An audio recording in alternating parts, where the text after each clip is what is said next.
I think to start off this panel, I wanted just to, define like what catering even is, right? So when I ask my friends and family what they think of catering, right, they're thinking of like a wedding, or a graduation party. And this question's for Mike.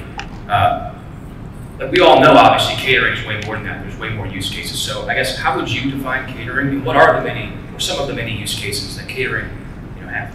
Yeah, I'll start the answer by saying there's no one clear answer. One of our biggest partners is Subway. They have a catering menu. So a way to define this market is you build a catering menu and you count how many items are bought off of your catering menu. So that's a way for a restaurant to say, hey, I do this much of my business in catering. Subway's challenge is they do have a catering menu. They have an online ordering solution for catering specifically on their website. But they think only about half of the catering is done there. And the thing with subs is you can buy a tray of subs, you can also just buy a lot of subs, right? And so a lot of their catering business is coming through the door or calling directly to the restaurant. It's looking just like a large order, right? As we might do for feeding a Super Bowl party. So it's a bit amorphous. Obviously there's social catering and business catering. We happen to focus on business. Both those markets are huge. They're roughly 30 billion each. They tend to grow at outsized rates of 5, 6, 7% a year in normal kind of times as people are using food more and more both at home and workplaces to gather people, right? So what we're seeing in our business catering context is it's stretching. We're using a term called food for work, which is like a superset of catering. We think of catering as feeding a meeting. I'm having a board meeting and I want to serve food because it's lunchtime, right? That's pretty straightforward, traditional. The other big use case in our world is I'm a salesperson making a sales call. And it seems very old school, but food helps a sales call to go better. So pharmaceutical sales reps, medical sales reps, construction products, there's a ton of sales types, use cases, very traditional catering. But in the last few years, particularly coming out of the pandemic, workplaces are feeding their employees way beyond those occasional use cases and are now feeding their employees just plain lunch, right? That also can look like catering because it can look like a big tray of food, and you guess how many people are going to show up, and you don't, and you hope you don't run out, and you hope you don't waste too much, right? That's catering in today's hybrid workplace environment. It's fraught with risk. It's fraught, I just mentioned two things you don't want: waste and running out of food. Both are bad, right? And so you're seeing much more flexible food for work solutions out there. Ours happens to be called Relish, but it's allowing companies to allow their employees to order individually packaged meals, but at a great scale, planned ahead. And so I just said a bunch of words, but the power of that is you only order food for people that are showing up that day, and you're empowering them to do that ordering themselves in a very scalable fashion. And there's various companies going after that, and we just happen to be one of them. That's not catering, I would argue. That's me getting food when I go to work and very typically eating at my desk while I continue to work. And so it's stretching. I mentioned this $30 billion business catering. We think food for work in the broader sense is more like $100 billion if you just count up all the food that's consumed in an 8-hour workday. And it's not just office, it's construction. We're talking to Taco Bell. I'm very excited about the prospect of Taco Bell joining our platform because they open at 6 a.m. and very often they don't close until 2 a.m. And their price point is so darn attractive. Now we can feed second and third shifts at a factory. And again, it just doesn't feel quite like catering, but it's stretching. Sorry, super long answer. I just went over it. No, great answer though. How about Nabil? You guys are doing a lot with catering right now. Are you seeing any other use cases where, maybe like meal prepping, for example? Yeah, I think one of the things we've seen is we have a company we work with, we love them, Clean Juice. They have 150 units around the country. They have a subscription model where the end user, the customer will get something for, let's say, half the price. but you become a subscription member. You come in once a month, you get a whole bunch of juices, and it's a cleanse program. So it's a cleanse subscription program. But what really it is catering on repeat. And I think that's a good use case of how that partner for us is using some of our product. You're getting those high value orders repetitively over and over again. Dustin. Yeah, I mean, listen, Daily Harvest does things like this, right? Other direct-to-consumer products do things like this all the time. I think we, as restaurateurs, can do it with our product as well, especially when we have, if we've built a great, brand with great product that is and should be a repeat order. Absolutely, Dustin. We like to when we're partnering with what we call a catering kitchen in the digital kitchen world. Most would call it a host kitchen. We call them a catering kitchen. So when we first partnered with the catering kitchen, there's table stakes, right, to what is successful catering. There's a lot of bad catering operators out there, right? So not everyone is a great catering partner and catering operator. So we're pretty tight and specific on what our table stakes are to executing, a strong, successful local brand that may have 10 units that we're licensing that brand out to another operator, right? It's there's been a lot of talk about quality and how we're in the second inning and things are beginning to kind of smooth itself out on the virtual brand side of things. And what's really interesting about launching a catering brand in a virtual digital catering brand is from day one, like the training is, when it comes to all of our catering kitchen partners actually still run third party as well, but it's more of a cherry on top. It's secondary to our focus of catering. But what we see is the cancellation rates and the error rates are far and few between when we train and start on catering, and the team has buy-in when you're doing 200-300 orders at a time, where if you're launching a virtual restaurant, that's going to take you a month to get to those types of numbers, and we're able to kind of do that within someone's first one or two goes. So in summary, catering isn't just graduation parties and weddings. There's tons of different use cases, and I had to throw in a question about first party and third party ordering. So in a perfect world, obviously, I think everyone would prefer, especially talk to a restaurant operator, that every order comes through their first party channels. That's just not reality though. So this question is for Nabil. How do brands navigate this dichotomy of having, to work not only with third party but first party, and how are they combating, by, I guess, addressing, the tools and resources that are available on these third parties? Yeah, I think you need both of them, and what you need first is you need a third party company, right? You need an awesome partner like Easy Cater and others that can help you meet customers you would have never met on your own. That's the reality of it. You are never going to meet these customers on your own, and you need that. It's part of your marketing team. It's a funnel. It's a very important funnel. Again, you are not going to meet a lot of these customers. I think then what your responsibility is after you have demand. The keyword is after you have demand. Then let's go ahead and invest in first party, right? Let's go ahead and move some of your loyal followers to first party. I think you should do that.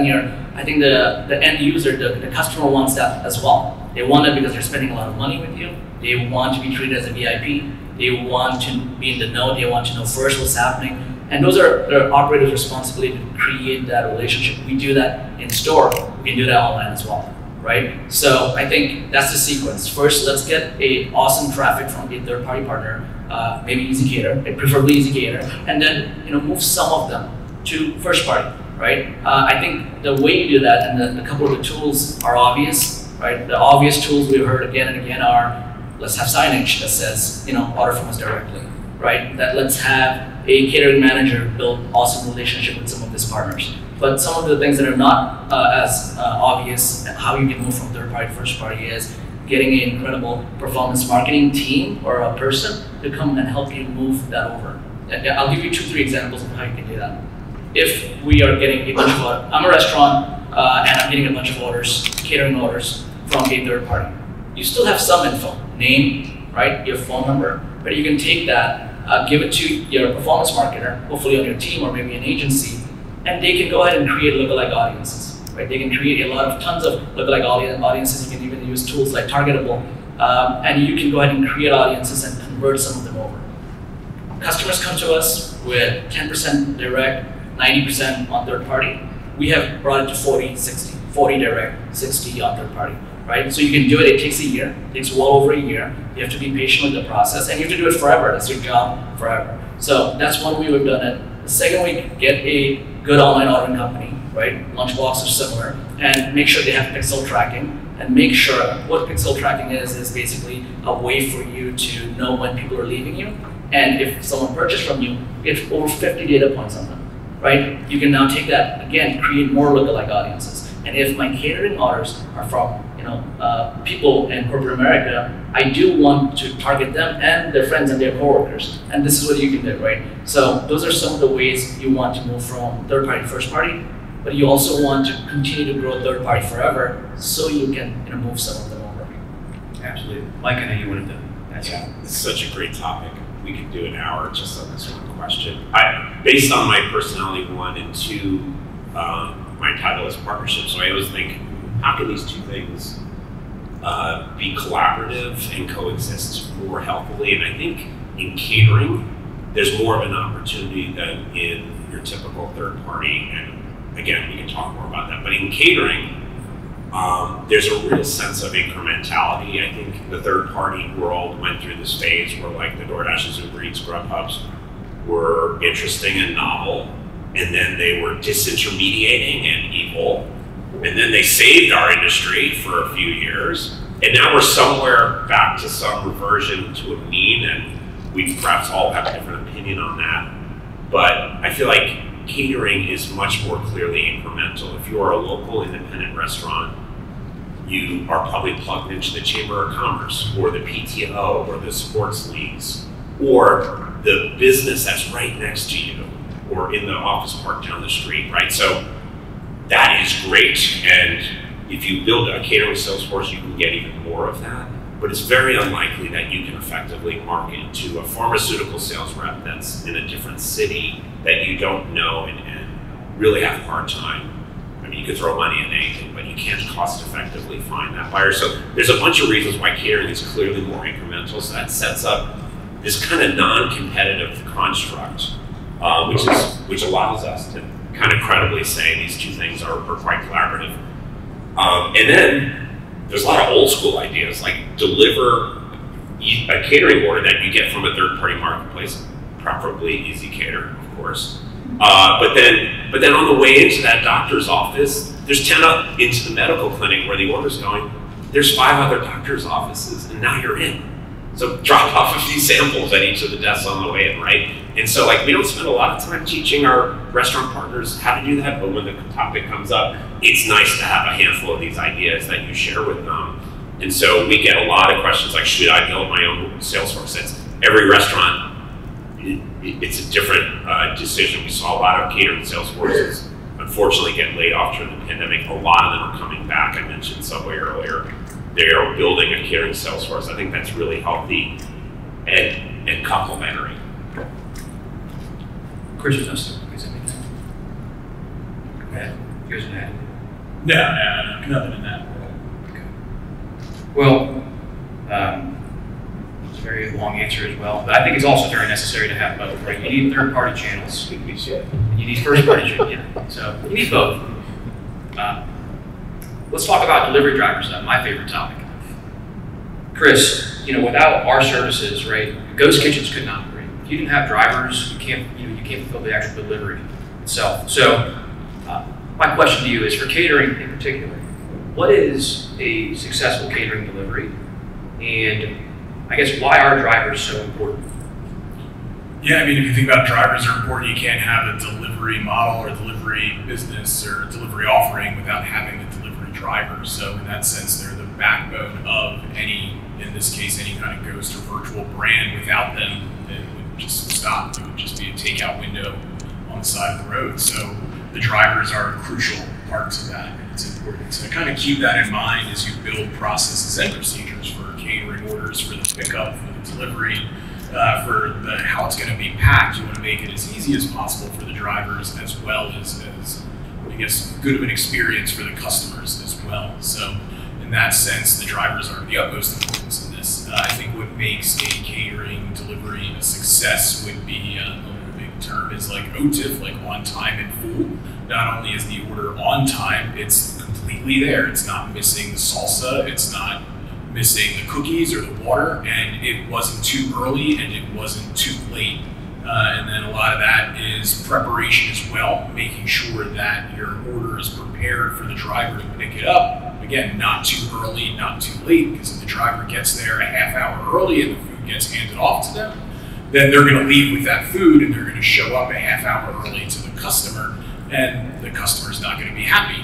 Same thing if you give it to them a half hour late. So making a successful order from the preparing side is making sure that everything's there, and making sure that it's not too early, not too late, and that there's good harmony with the delivery driver in that sense. And I think that's what's going to make that's the core foundation of a successful catering delivery.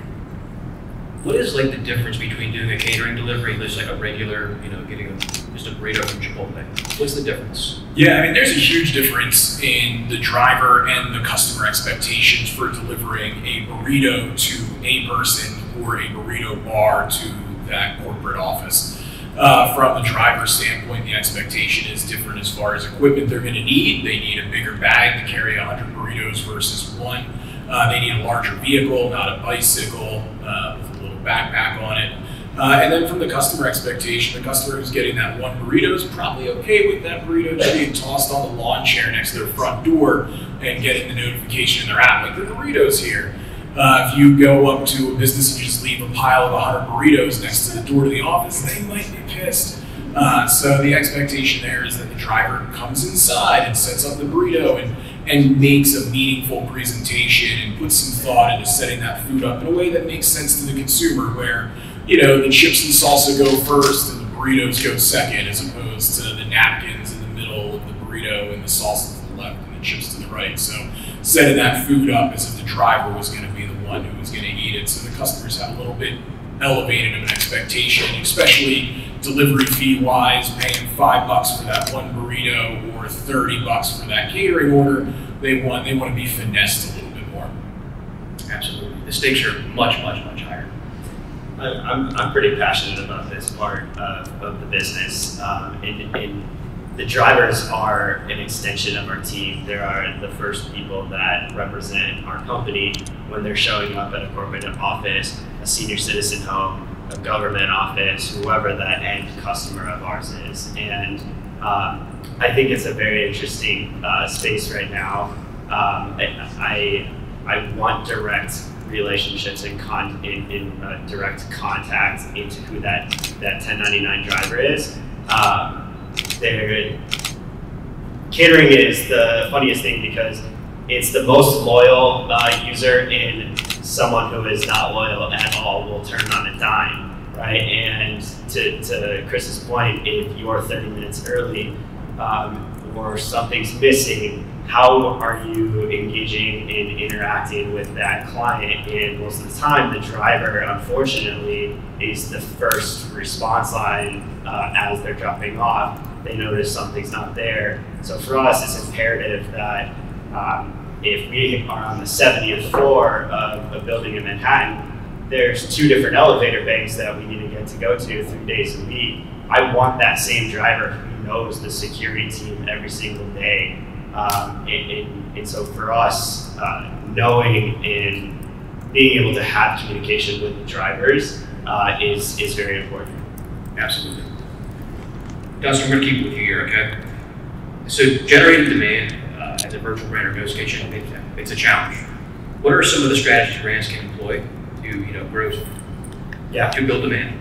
Yeah, sure. So I spent 3 years at Kitchen United, and one of the coolest things that I had the experience of doing, like feet on the ground, right, with catering, like generating revenue, most 2 to 20-unit brands don't have a head or director of catering. It's usually just the business owner that has to go out and do it on their own. Like they're doing so many different things.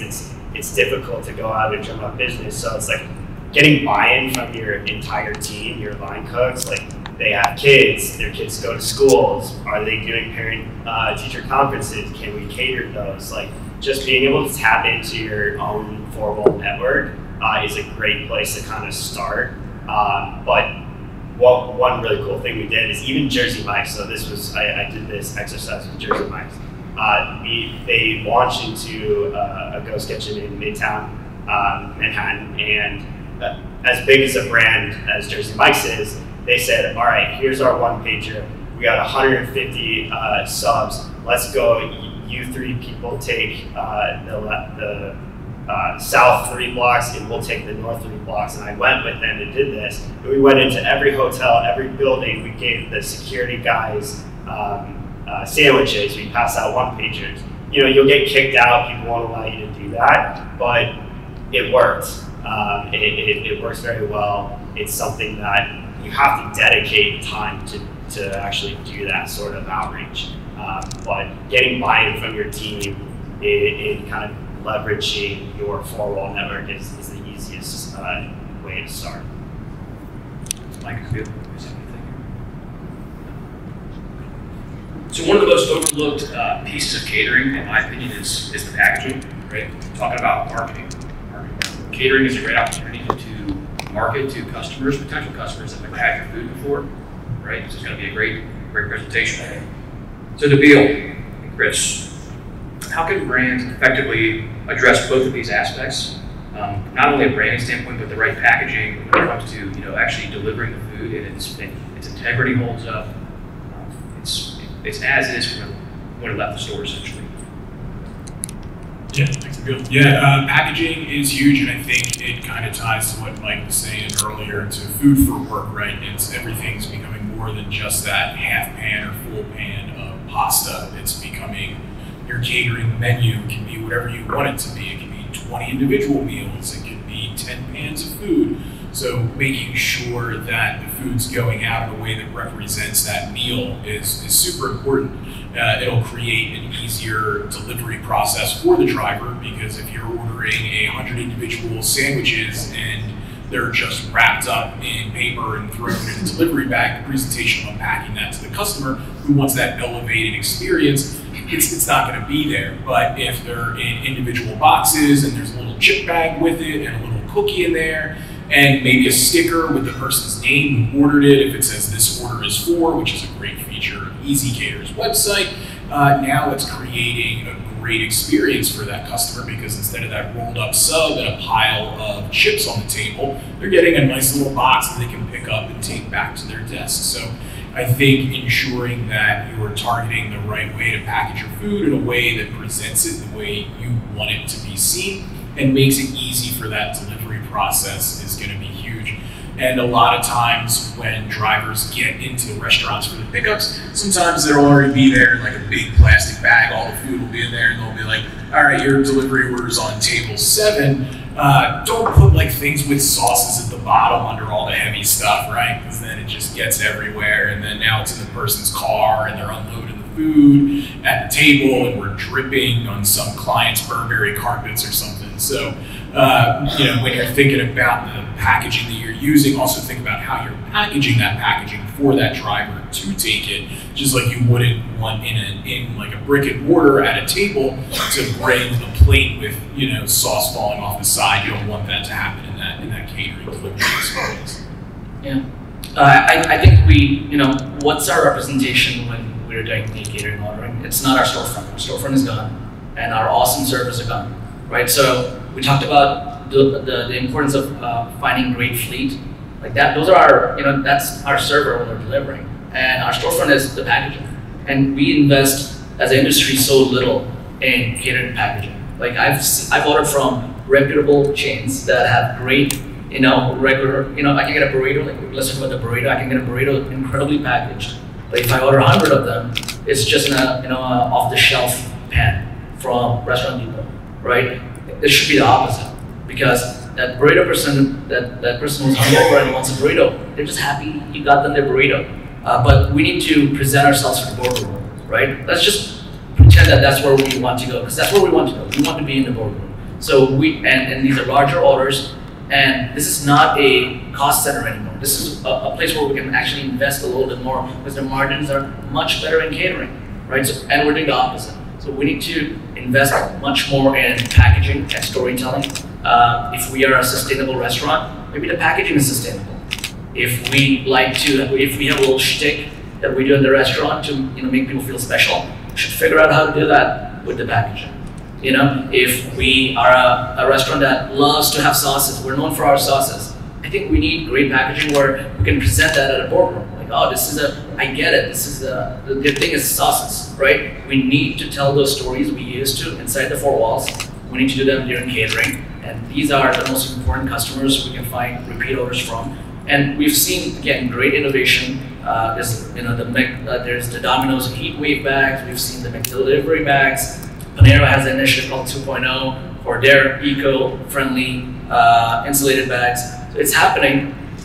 It's happening more for the single burrito and not enough for the larger orders. And we need to do the exact opposite. Great answer. So kind of the same topic, right? The catering menu, right? To me, you have to consider how the food's going to travel, consumer price points. You can't make some items with short notice. So this one's for Mike and Dustin.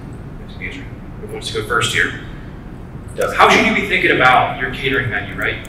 Should it be limited? Should it be like what do you guys think about? Yeah, so from a licensing perspective, it's very important to keep that menu tight. Phoebe talked about creatures of habit, right? We just see, especially in an office setting, people are going to order the same menu item if you offer that from a month-to-month basis. They're just going to order that same peach salad from Sweet Green or whatever it is. And so for us, it's important that the menu is 6 to 8 items. And one of my favorite virtual brands right now is in New York, and it's a catering-specific brand from a fast casual company called Oxido, and which is a Mexican fare fast casual brand. We basically took their menu and we added a couple different chicken items to have a Cuban brand, and it's called Crisol. And what that allows us to actually do is leverage that Crisol brand in an office setting that orders, call it 30, they order every single day, but they never want to have the same Oxido repeat on a monthly basis. So that's the kind of backdoor you can get around by using a virtual brand from the same operator, and just it's branded differently. It's pretty much all the same menu, and we're able to actually now have Oxido and Crisol offered to the same employees. They don't know it's the same food and tastes similar, but that's an interesting way to kind of look at a menu and how we approach menu from a catering perspective. But having all the allergens, having all of the your individual items properly labeled, what are your signature items, your core build your own bowl platter style catering should be your best menu items.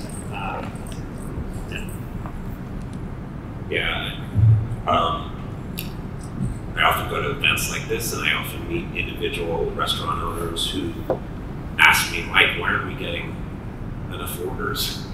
And so I don't have time to research on the fly with them, but I do have this mental checklist that I rattle off. And so it's menu's a big component, but it's delivery radius. So you might be setting a 5-mile delivery radius, and you're just missing the office park. That's 5.5 miles from your restaurant, so let's tweak that, right? Lead time is a big thing. One of the tenets of catering is it tends to be planned in advance, but there are human beings involved, and sometimes we forget to plan food for a meeting. So we have a lot of restaurants that launch, and they say, we need 48 hours notice, and that's fine. And they launch, and they get some nice business, and then we come back to them and say, hey, you know what? A lot of people look at their calendar at the end of the day for the next day, and they realize, oh, oops, I forgot to get the food for the next meeting. So if you can do a 6 p.m. the night before cutoff, you'll get a lot more at-bats, so to speak, right? So tweaks on lead time. The other thing is lead time can be at the item level. So if you're a barbecue restaurant, certain proteins cannot be produced in four hours, right? So those you stay with the 48, but then are there items, are you selling things that you can do last minute? So simple tweaks, you can really grow your business. The dietary preferences we talked about yesterday, and Dustin just hit them up. Flexible sizing. I feel like some restaurants are, I have a tray for 8, and I have a tray for 16, and I have a tray for 24. Not every meeting's in even increments of 8 people, right? So do you have flexibility in the sizing of your packaging and the way you design the menu? That can cast a wider net. 2 more things. One is add-on sales. So like, are you selling desserts on your catering menu? People forget beverages. Most people need a drink with their food, so beverages, box lunches are big sellers. There's some culinary specific suggestions around if you're a burger place, have a burger bar. Burger bar is very popular, where the burgers are all stacked into a nice, well-branded box, and then the toppings. It's like actually really fun to build your own burger in the setting, in a business setting, if you have the right crew involved. And then lastly, gross profit. Catering should be a profitable business. So as you design your menu, there are opportunities to design in more margin. So even if you have to pay a third-party marketplace for generating that order, it can be a big win. And we have tips, and others on this panel, I'm sure, have tips on how to do that. We're going to wrap it up with one last question. This is for anybody that wants, any and everybody. So 5 years from now, right? I mean, Chris, we're going to see drones flying around with catering bags in the air. Like, we're going to be, yeah, we'll be out of business, man. But no, like 5 years from now, right? Like, what does catering look like? It's just for anybody.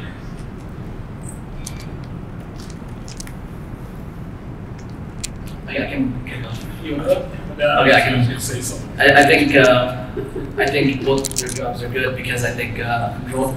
Here's my thing about first let me answer the drone part and then where I see the restaurant in 5 years.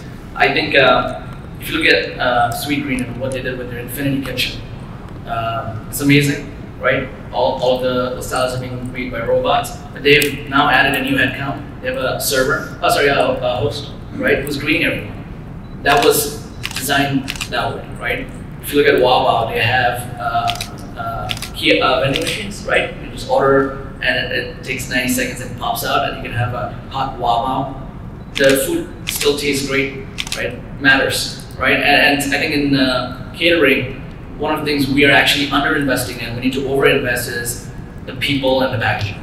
People in the pack. I mean, of course, let's not forget about the fundamentals in great food, but we are not investing enough in people and packaging. So the worst thing we can do in catering is add something that's less than human, right?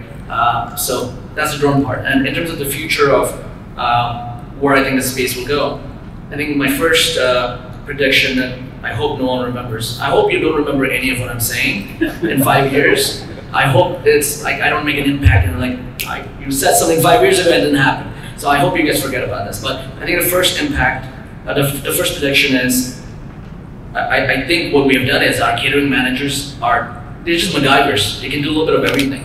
And I think that is okay. But I think we need to start finding, really, we need to look at tech and look at anyone who's doing sales. We have 20 people sales team. We need to go ahead and start investing appropriately and have a sales force internally.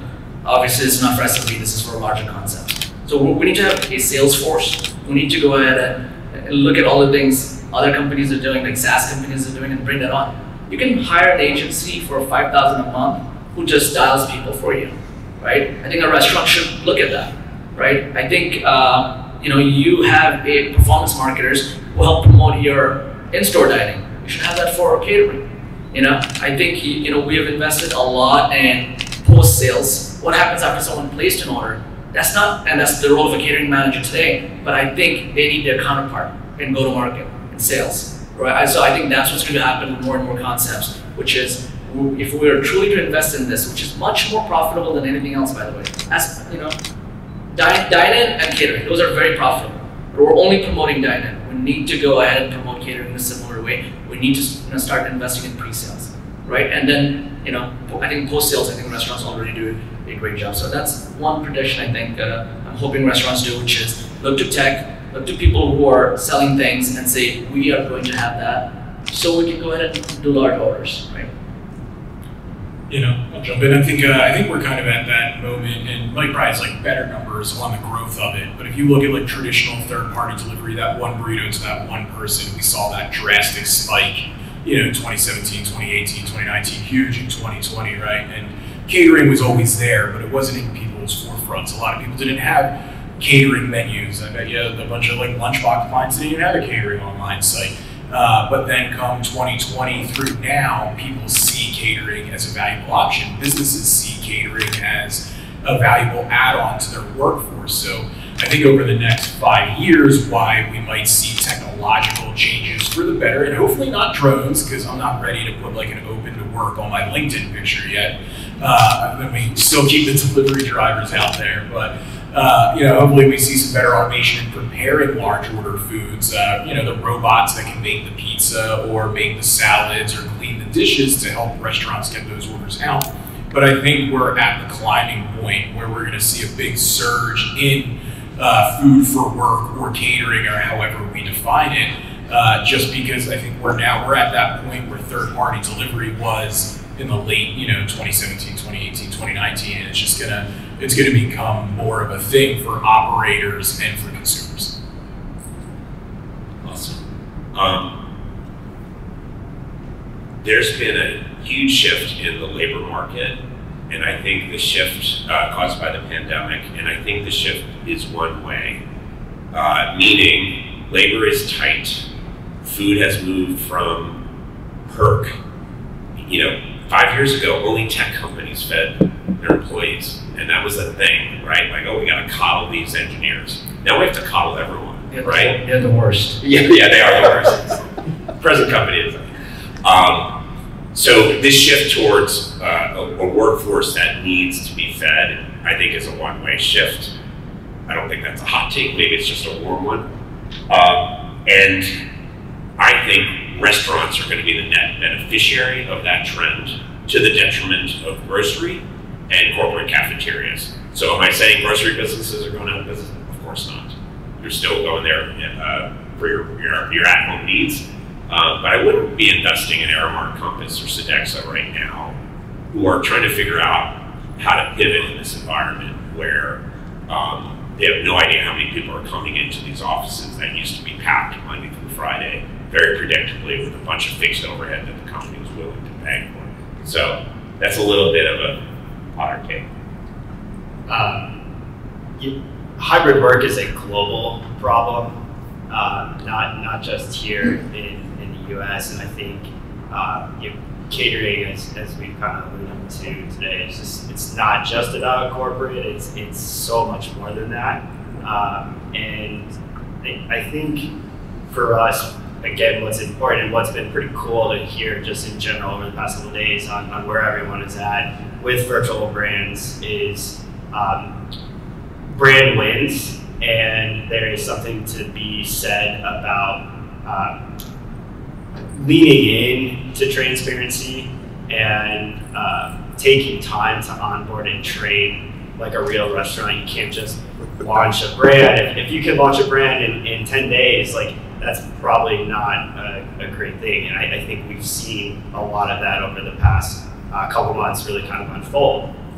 If you're treating a virtual launch, or you're launching a licensed brand, whether it's a real brand or a made-up brand or a celebrity brand, and you're actually you're investing in the brand, the partners are investing with you, alongside you. There's real care in that. And from a catering perspective, operators, they treat it differently. They know it's a lot more profitable. They would much rather have one driver come in and pick up 100 orders than have 100 drivers come in and pick up one order.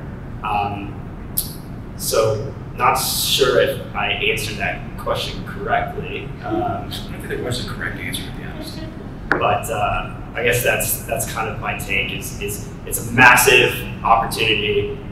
You see brands like Subway, PDQ. Moe's actually just had a really good article the other day on this rebrand and their focus on catering. And to Mike's point, companies are investing in using food as a tool to claw their employees back to the office. Yeah, hey, my name is Scott Searles from Core Life Eatery and Moe's Southwest Grill. We have a pretty decent catering business now, primarily lunch. We're trying to access some of these other, what we call non-traditional for us, but the universities and the sports teams. We market to the pharma reps and medical reps, which is probably 90% of our catering sales, through the offices, and because they're a moving target. Unless you want to hang out at Starbucks, or you can find them. But I'm just wondering, is there specifically university or sports teams? We're in a couple of university towns in Nashville, and they drop in occasionally. And it's do you have a channel or a way to maybe get a hold of them? Yeah, you've identified a growing part of our business. I mentioned our two most frequent use cases, which is white collar environment where you're feeding a meeting, and this traveling pharmaceutical sales rep.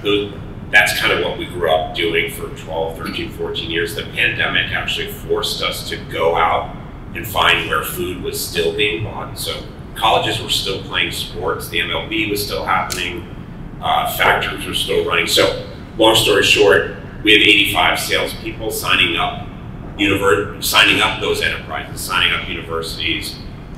They are organized by verticals, as you might imagine. So we've hit a bit of a gold mine with sports, both at the professional and the college level. So that's how we're getting there. So we're currently an Easy Cater customer. Yeah. I have the Easy Cater customer. Is there anything we need to do to access that for those verticals, or is it just show up in the market? It is just happening on the marketplace. We also have a concierge. Some of those folks ask us to place the orders for them, but you're already participating in either of those cases just by virtue of working with us. So it's back to basics, and I'm just making sure the menu and all the other things that we've already talked about are tight, and both of you will be going for that ride with us. Thanks. Yeah. I think catering is it's a great marketing tool. Like you should definitely lean into using catering as and have a marketing budget attached to it, where you're able to kind of like play around with your pricings and just flex in a situation where it's interesting, right? Because like all of whether you're a sports team who is doing all of the ordering, a university, a hospital, whatever agency you are, and you're ordering food and you have a budget and your employees are not paying for that, everyone wants something cheap, or they want to feel like they're getting a preferential pricing from ordering. And I think you as an operator, you have the power to flex that, and I would say use that as a tool as much as you can. Hey guys, Gabriel here from Zuli Gyros and Falafels. So my question is for anybody on the panel.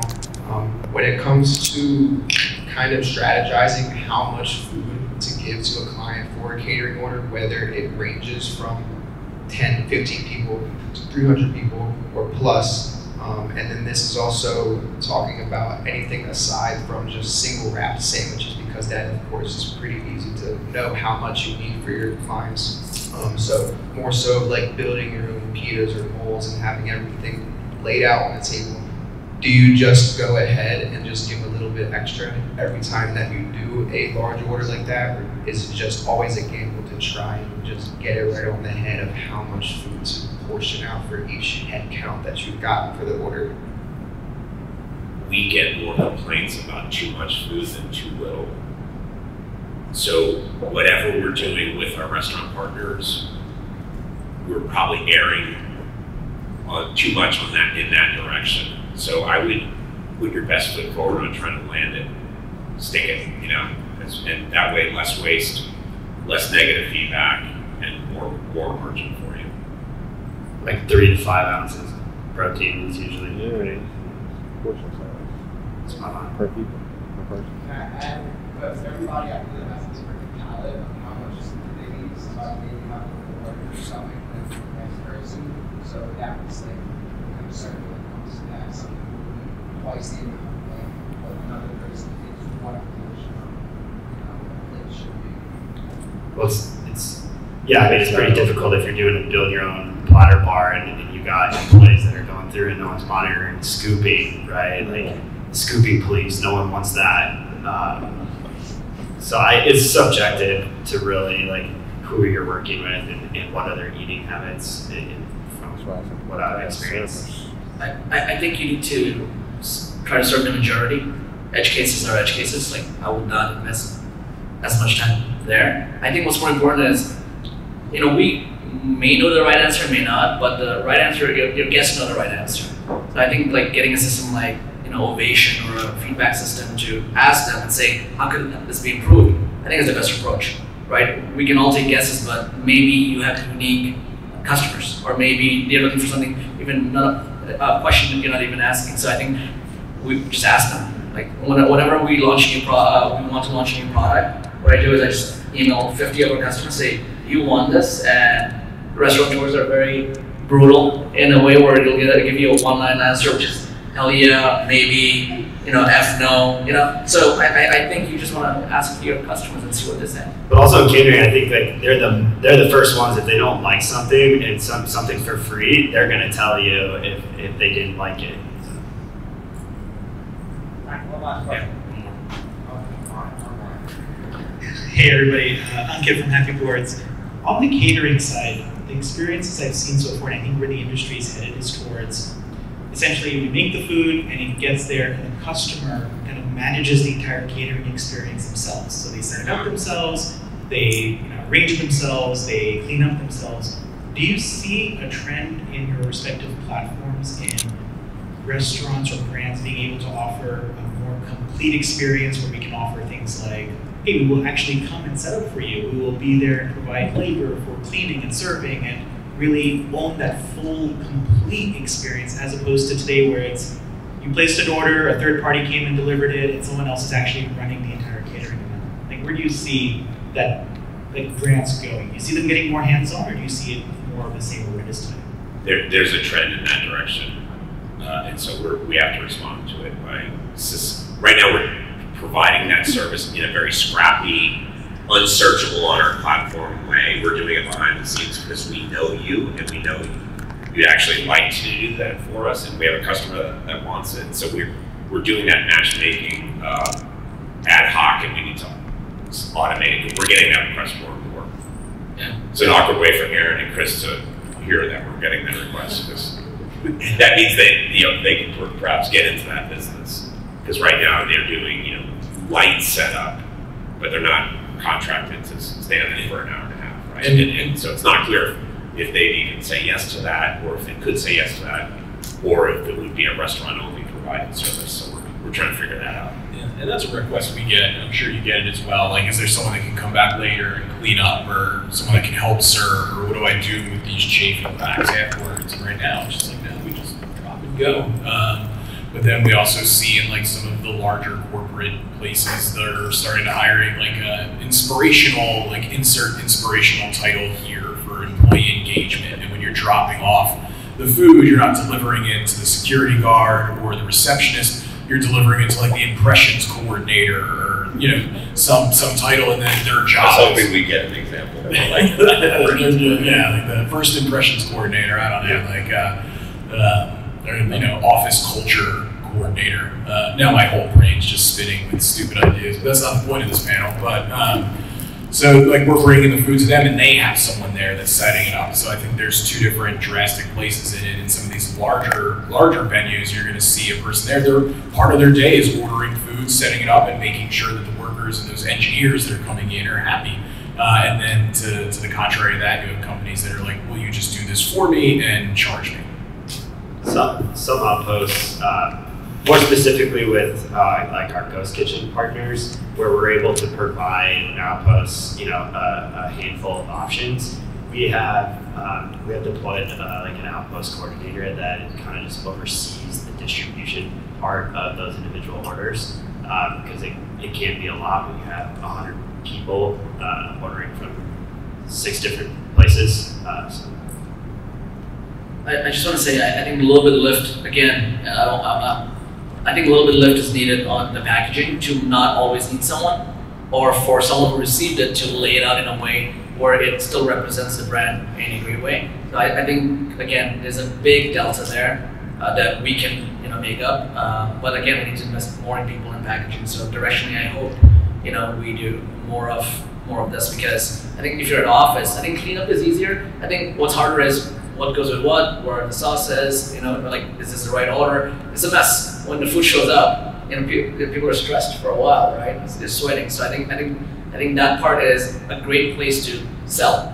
If you need anything, it's my card. A great place to go ahead and have a repeat customer or a customer for life, or someone who will order from you twice a month hopefully or more. And then piggyback on that, on the packaging piece too, sending out little cards that identify what's in the trays or what the sauces are that can go in front of those. I know, there's some operators that do that, but it's a little bit of a miss. And from the delivery standpoint, if it's just a tray and there's nothing, how do you know that's a tray of chicken, or is it a tray of rice, or without opening that pan to look first? And there's little cards or labels on it. Then it takes away the work from someone at the site needing to be there to do it, and it allows the driver to provide that better kind of experience. So you have a little menu that gets printed out if it's a buffet style for that, that platter, that bowl that we were just talking about, portion sizes. Say this is what it is, and this is the rice, and this is the chicken protein, and this is the beef, and little table tents that can go in front of it, and that can take away from the need for someone to stay there and do that and elevate that packaging. There's only so much marketing that Easy Cater can do, or technology that Lunchbox can build you. But at the end of the day, that final customer experience comes from something as simple as packaging, or a little foldable tent card that came out of a printer. And that's what will make the difference in that customer ordering from you again, or scrolling down to the next restaurant on that marketplace. I'm very excited to be here because I found Easy Catering. That would have helped me several months ago. Because we do conferences and they don't want the same food over and over again. And even though we do have a commercial kitchen, we don't do under 100. So finding people to cater was a challenge, because when you call direct to the restaurants, I've noticed most of them didn't have a catering manager, or someone will take down the message and they'll never call us back. It was a big concern. So out of 25 calls that our planning department did, we only got 2 return calls for a 5,000 person catering. Wow. So we went with one of those 2 that called us back, which is really funny because it was a pretty large order. But we noticed the challenges are, one is to find a real person to talk. Even though this is great, can we talk to the person that's on site at some of these places to go, hey, I have a 2,000 person catering. Can you do it? Because not every restaurant can do a 2,000 person catering within a matter of an hour and a half service. I mean, that's kind of on top of the other question I was talking about, having serving staff being able to do it. How does this, I'm sorry, I downloaded while you were talking. Yeah. But I didn't get to play with it because it was only a few minutes. But is that possible on your app, or something where people like me are trying to find this type of thing? Yeah. I'll just say, when orders get over a certain size, human beings get involved on our side, and so a concierge person would call those restaurants to make sure that they can, the restaurant to make sure that they can handle that order of that size. So that is our non-automated human being answer to that. And thank you for downloading. Thanks very much. We were a little over time. I'm sorry about that. I hate to cut off questions, but we're at our last break of the day. We'll make it a little bit shorter. We're supposed to be back in here in 12 minutes, so we'll extend that. Maybe we'll be back in here at say 3:35 or so you have some time to grab a little bit of refreshment out there, and then we'll reconvene. But first, let's thank this excellent panel.